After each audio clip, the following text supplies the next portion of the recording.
কথার কথা আপনার বর্তমানে যে ওলামায়ে কেরাম ট্রান্সজেন্ডার নিয়ে কথা বলতেছে, এটার নাম সতর্কবার্তা। বলেন এটার নাম কি? এটা জাতিকে সতর্ক করে দেওয়া, যেন জাতি তার ঈমান না হারিয়ে ফেলে। এটার নাম গীবত না। বলেন এটার নাম কি না? এটার নাম সতর্কবার্তা। ট্রান্সজেন্ডার 1965 সালে সর্বপ্রথম এই স্লোগানটা আপনার ব্যাপকভাবে প্রসিদ্ধি লাভ করে 1965-তে।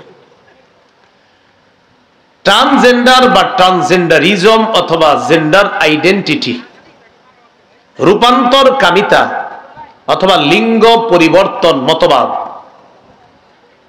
এই লিঙ্গ পরিবর্তন মতবাদের মূল বক্তব্যটা হলো, কোন বালক তার নিজের কাছে যদি নিজেকে বালিকা মনে হয়, মনে হওয়াটাই যথেষ্ট, চাই সে সার্জারি করে অপারেশন করে তার নিজের এই লিঙ্গ পরিবর্তন করুক বা না করুক, কোন বালকের নিজের কাছে বালিকা মনে হলেই বুঝতে হবে সে বালিকা, সে বালক না।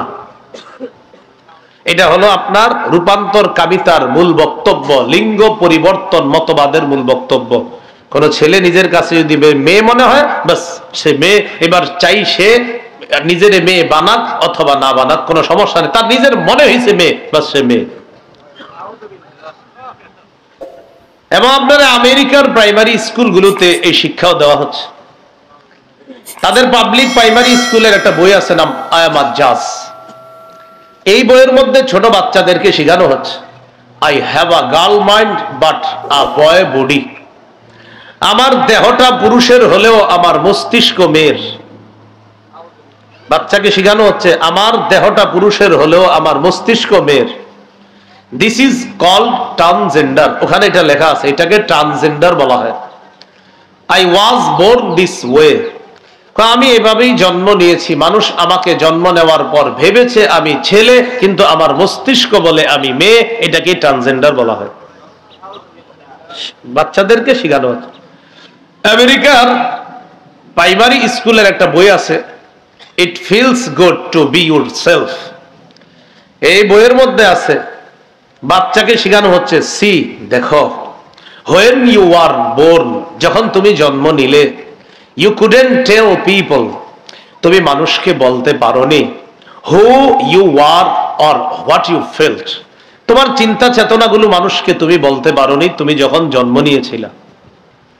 they looked at you and made a guess, জনগণ তোমারে দেখছে, মানুষ তোমাকে দেখছে, দেখার পর তারা তোমার ব্যাপারে একটা অনুমান করে নিয়েছে যে তুমি ছেলে। তোমারে দেখে মানুষ মনে করছে তুমি ছেলে, কিন্তু তুমি বলতে পারো না আসলে তুমি কে, কারণ তুমি ছোট ছিলা।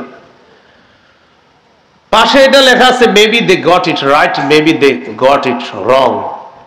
তোমার ব্যাপারে তাদের ধারণাটা সত্যি হতে পারে, মিথ্যাও হতে পারে। কিন্তু যখন নাকি তাদের ধারণাটা তোমার ব্যাপারে মিথ্যা হবে, আর এটা তুমি বুঝবা কখন, যখন একটু বড় হবা। when people guess wrong, মানুষ যখন তোমার ব্যাপারে খারাপ ধারণা করবে। খারাপ ধারণা কি জানেননি? তুমি আসলে ছেলে, কিন্তু তোমার মাইন্ড বলছে তুমি মেয়ে। মানুষ তোমাকে ভাবছে ছেলে, কিন্তু আসলে তোমার মন বলছে তুমি মেয়ে। এই যে মানুষ তোমাকে ছেলে ভাবাটা, এটা তাদের ভুল। এটা তাদের ভুল। যখন তারা তোমাকে এরকম ভুল ভাববে, তখন কি বলে দেখেন, it's okay to let them know, এখনই তোমার তাদেরকে বিষয়টা জানিয়ে দিতে হবে। কি জানিয়ে দিবা? তখন একটা গল্প আনছে, গল্পের চরিত্রের নাম রুতি। বলেন কি নাম? রুতি। আমগো দেশেরটার নাম হইল শরীফ। এই ওই গল্পে রুতি, তো সেখানে রুতির ব্যাপারে কি আসছে, রুতির ওয়াজ 5, রুতির বয়স হলো 5। when she told her parents, 5 বছর বয়সে রুতি তার মা বাবাকে বলল, I know you think I am a boy, দেখো আমি জানি তোমরা আমাকে মনে করো আমি একজন ছেলে, but really I feel like a girl, বিশ্বাস করো আমার মনে হয় আমি একজন মেয়ে। তার কি মনে হয় সে একজন মেয়ে? এটা হলো আপনার একদম বইয়ের অবিকল ইংরেজিগুলো আপনাদের একদম এইভাবেই লেখা আছে। এইটাকে ট্রান্সজেন্ডার বলা হয়। এই ব্যাপারে ওলামায়ে কেরাম যে আপনাদেরকে সতর্ক করে, বলেন এটার নাম সতর্ক বার্তা। কি নাম?